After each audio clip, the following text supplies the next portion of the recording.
এখন আমাদের টেলিপ্রম্পটারটা এখানে আছে। This is the teleprompter lens ইও TC12। এই টেলিপ্রম্পটার দিয়ে আজকে আমরা শ্যুটটা শুরু করব। আমাদের সেকেন্ডারি ক্যামেরা হিসেবে প্রাইমারি ক্যামেরা হিসেবে একটি ক্যামেরা আছে 50mm লেন্সের সাথে জড়িত A7C। আর মডেল রেডি আছেন মিস্টার আকিব ওরফে আকসান, সাথে আছে আমাদের সিনেমাটোগ্রাফার ভাই যিনি প্রম্পটারটা আমাদেরকে সেট আপ করে দেখাবেন। তো আমাদের কি কি করতে হবে এখন এটা সেট আপ করার জন্য? স্ট্যান্ডের উপরে লাগাতে হবে।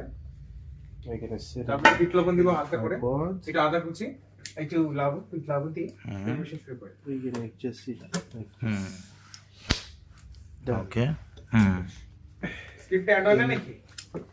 তারপর আমরা এটার ভিতরে ক্যামেরা ইনপুট করব। অ্যাজ ইউ ক্যান সি এটা একটা আয়নার মতো দেখাচ্ছে, যাতে একদম রিফ্লেক্ট করে যারা সংবাদ পাঠ করে তারা হচ্ছে এভাবে করে।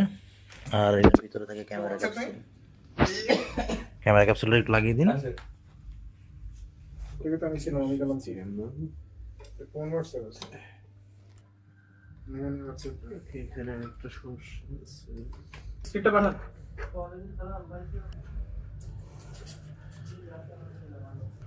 এটা রেডি করতে হচ্ছে আমাদের স্ক্রিপ্টের জন্য। আমরা এখন নিচে নাট বোল্টটা আছে, এটা একটু লাগিয়ে দিব। লাগিয়ে দিলে আমাদের ক্যামেরা এবং সেট আপ রেডি অলমোস্ট।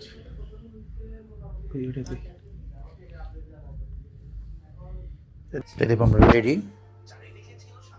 মোটামুটি। এখন আমরা আমাদের স্ক্রিপ্ট রাখবো। স্ক্রিপ্টটা কীভাবে রাখবো ভাই?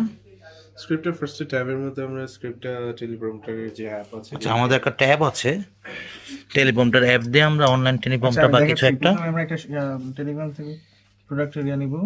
প্রথমে কপি করব, তারপর টেলিগ্রাম অ্যাপ আছে একটা, অ্যাপে যাব। ফার্স্ট অ্যাপটা হচ্ছে যে এখানে আছে, অ্যাপটা এখানে TCQI নাম লেখা। তো এখান থেকে আমরা প্লাস এখানে ক্লিক করব। তারপর হচ্ছে যে স্ক্রিপ্ট টাইটেল দেব যে HM সামথিং একটা হাই দিয়ে দিলাম, এখানে পেস্ট করে দেব। তারপর এখানে সেভ করে দেব। সেভ করে দেওয়ার সাথে যখন আমরা অন করব এটা অন হয়ে গেছে। এবার আমরা এখানে সেটআপ করব। মিরর মোড অন করলে তারপরে এটা এই হবে যে মিরর মোড অন করলাম, লেখাগুলো উল্টো হয়ে গেল। লেখাটা মিররিং করা জরুরি, কারণ এটা উল্টা রিফ্লেক্ট হয়ে আবার হরিজন্টালি আসবে। অ্যাজ ইউ ক্যান সি এটা উল্টাটা আসতেছে এবং সোজাটা ক্লায়েন্ট ট্রাস বা টেলেন যে আছেন তিনি দেখবেন। বুঝতে পারবেন যে আমি ক্যামেরার দিকে তাকাচ্ছি নাকি সেই টেলিগ্রামের দিকে তাকাচ্ছি। সো ওভারঅল ক্যামেরার দিকে তাকিয়ে কথা বললে মনে হবে যেন না, আমার টেলিগ্রামের দিকে আগে কথা বলি মনে হবে যেন ক্যামেরার দিকে তাকিয়ে কথা বলছে। তো এটা এখানে খুব সহজেই ব্যবহার করা যায় এবং মানুষের খবরের যে কথাগুলো তারা বলে দেখেই বলে টেলিগ্রামটা দেখা যায়। ওকে।